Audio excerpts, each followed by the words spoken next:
front of you. Today I am going to explain you a very important tense of English language.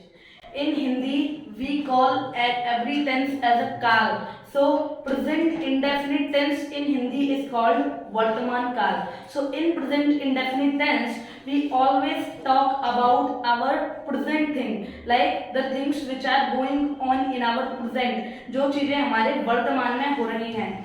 So the recognition of present indefinite tense is ता है, ती है, ते है.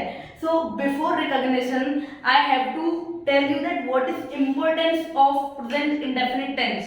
So as you know that in our general life we talk to our friend and talk to our family and we say many sentences. For example, like मैं 2 घंटे पढ़ता हूँ, वह दिल्ली जाता है, मैं 2 घंटे सोता हूँ, वह कहाँ जाता है. So if you want to speak these sentences in English, so you should know the rules by which you can convert these sentences into English. So for these things present indefinite tense is very important. So or as you also know that before learning or before getting anything, a question rises in everyone's mind that what is need to get it or why are we going to learn it. So I have told you the reason of present indefinite tense, that why are we going to learn it. So the recognition means पहचान. How will we recognize present indefinite tense? So in Hindi, if ता है, ती है and ते है comes at the last of any sentence, then you should be fully confident that this sentence comes from present indefinite tense. So now let's talk about the formula. How will we convert this into English? So in Hindi, the very simple formula or a formula for a very basic sentence is karta, kriya and kar. So firstly let me define you what is karta, what is kriya and what is kar means, what is subject, what is verb and what is object respectively. So subject is the person who is going to act or who is going to do anything, who is going to perform anything. And let's come to verb. Verb is the thing which is going to be done or performed by the subject. यानी verb क्रिया वो चीज है जो कर्ता के द्वारा की जानी है. And object is the rest of everything which is left in sentence apart from subject or verb. So have you got properly that what is subject, verb and object? Yes. Okay. Now let's talk about examples. मैं आगरा जाता हूँ. So the formula is written over the board that first subject, then verb, then object. Then we will use two types of verb here. One with s or es or one with lack of s or es. So we will use s or es with singular subjects or we will not use s or es with plural subjects. So there are subjects like I, we, they, he, she, it, this. So the singular subjects are he, she, it and this, and the plural subjects are I, we and they. So with plural we will not use s or es. Plural. Or with singular we will use s or es. So let's come to an example. मैं आगरा जाता हूँ. This is the affirmative sentence. So मैं आगरा जाता हूँ will be as I go to Agra. The subject is मैं. It is in daily life we think that मैं is singular, but in English it is considered to be plural. So I go to Agra. We have not taken s or es because I is plural. So the sentence would be I go to Agra. Let's come to next. वह मुझे रोज पीटता है. Here the subject is singular, he, and the verb is पीटना. The English meaning of पीटना is beat. So he beats me. Here we used es with verb because the subject is singular. He beats me every day. वह मुझे रोज पीटता है. Okay, so I think that you have got all things about affirmative sentences.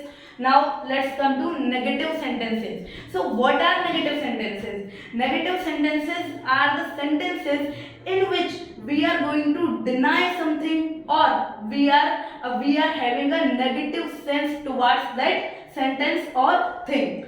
So वह cricket नहीं खेलती है. In this sentence we are having negative sense, or to represent negative sense we have to use a word that is not. So वह cricket नहीं खेलती है. The simple formula for this would be subject plus do or does plus not plus verb plus object. So here the two helping verbs are do and does. Does is used when singular subject is working, and do is used when plural subject is present. Okay, so now वह cricket नहीं खेलती है. The subject is singular, that is she. According to formula, the English sentence of this would be she does not play cricket. Okay, let's come to interrogative. What do you mean by interrogative? Interrogative sentences are the sentences in which we are going to ask something. We do not know what will be, but we are going to ask something. That are interrogative sentences. So in interrogative sentences we are asking in two ways. Like we are saying that क्या वह खाना खाता है और वह खाना कैसे पकाता है.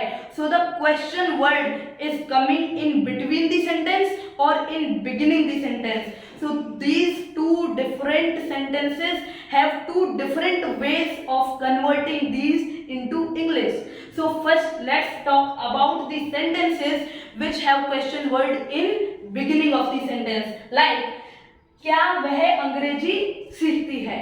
So for these the basic formula is do or does plus subject plus verb plus object. So if, as I have told you before, that we will use does with singular and do with plural. Okay, so क्या वह अंग्रेजी सीखती है. Here वह is singular, so we will use does in the beginning, as I have mentioned the formula for these kind of sentences. So does she learn English? Or I have forgotten to mention that many students commit a mistake that let's suppose we are converting मैं आगरा जाता हूँ. So we say the correct answer is I go to Agra, but many students say that I am go to Agra. As it is mentioned above, is, are, am are strictly prohibited to use in present indefinite sentences. Okay, present indefinite tense. So let's come to interrogative negative. So what do you think? What you can expect that what would be in these kind of sentences? As name introduces to us that there could be a mixture of both interrogative and negative sentences. That we are asking something by denying anything. We are asking something by denying something. यानी हम कुछ पूछ भी रहे हैं और कुछ चीज को मना करने के बाद. So let's come to example. क्या हम रुपए उधार नहीं मांगते?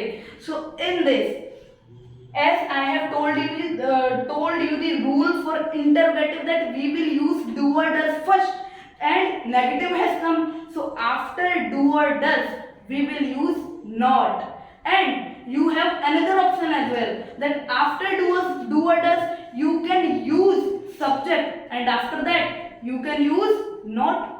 Like let's convert. First let me tell you the formula. Do or does plus not plus subject, or do or does plus subject plus not. After that the same thing would be there, verb plus object. So let's convert. क्या हम रुपए उधार नहीं मांगते हैं? Do we not borrow the money? Or we can convert it as do not we borrow the money, or we can say don't we borrow the money. Okay, so all three are correct, or in short we can say don't. Let's come to next. क्या वह खाना नहीं खाती है? In this the subject is singular, then we will use does. तो does she not food, does she not eat the food? Okay, क्या है, खाना नहीं खाती है. Now let's come to WH family. WH family consists all the words which are either starting from WH or consist words WH in their spelling, like where it is starting from WH and how it consists at W and H. Okay, so in these kind of sentences we talk about all the words which are either starting from WH or consist WH in their meaning or spelling. वह रोज कितना पानी पीती है. The formula for converting is very simple. Let me first convert it. वह रोज कितना पानी पीती है. How much water does she drink every day? So the format would be, the English meaning of the word would be would come first. Okay, then we can say, then the simple formula would be there as in all the above. Now a confusion would be created that why are we not using how many here? Why are we not saying that how many water does she drink every day? Because water is uncountable. We use how many for countable things, countable noun, but water is uncountable noun. So there are two different meanings for kitna, how much and how many. Never forget it that how much is for uncountable and how many is for countable. Countable means जो गिना जा सके, uncountable means जो गिना नहीं जा सके. So let's convert. वह रोज कितना पानी पीती है. How much water does she drink every day? Let's come to next. तुम रोज कितनी किताबें पढ़ते हो. Now books are countable. When books are kept in your almirah, then every student or most of the student always many times they count their books, how many books I have. So books are countable. So you should use how many. So how many books do you read every day? And let's come to next. वह कौन सा नृत्य करती है. Here no confusion for countable or non-countable should be there, because there is not meaning for kitna and kitni. It is kaun sa, means who or which. If the thing is non-living, then we will use which. If that is living, then we will use who. So nritya means dance. Is it living? No, it is non-living. So we will use which. वह कौन सा नृत्य करती है. Which dance does she do? So it was the last sentence of WH family. I hope that you all would have got my things in your mind in a proper way, and I hope that you have understood it in a well way and it was easy to you. So thanks for listening to me.